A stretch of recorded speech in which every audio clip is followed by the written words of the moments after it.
Two non-native invasive plants that have been gaining a foothold in recent years in northern Michigan are Japanese knotweed and giant knotweed.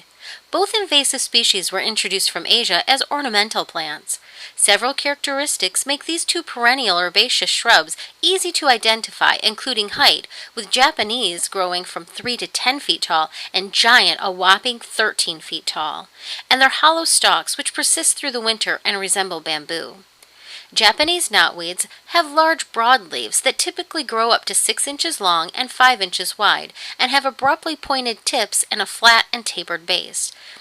Giant knotweeds have larger heart-shaped leaves that range from 6 to 12 inches. Both species have clustered spikes of creamy white flowers that bloom mid to late summer. Knotweeds are semi-shade tolerant, but grow best in full sun and can be found along roadsides, streams and riverbanks, wetlands, wet depressions, and woodland edges. The species' deep taproots and extensive network of rhizomes that can extend laterally 23 to 65 feet enable them to form dense monoclusters and crowd out native plant species. Knotweeds can also sprout from fragments of root and stem material, which are oftentimes dispersed by water and equipment. They are most aggressive on sites with natural or human disturbances, such as roadsides and construction sites, as well as stream and river banks.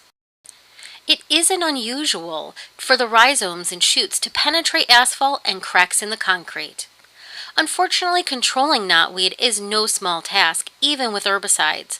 Following the recommended treatment protocols for the species is strongly advised because improper treatment may lead to the further spread of the plant.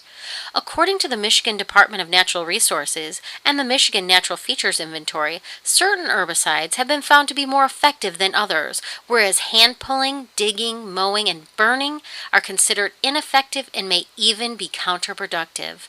Taking actions to control the plant sooner rather than later is the key. If you know or suspect either species is growing on your property, contact the Michigan Department of Environmental Quality or visit www.watershedcouncil.org to download a helpful Best Control Practices fact sheet including treatment options and permit requirements. Tip of the Mitt Watershed Council: protecting what you love.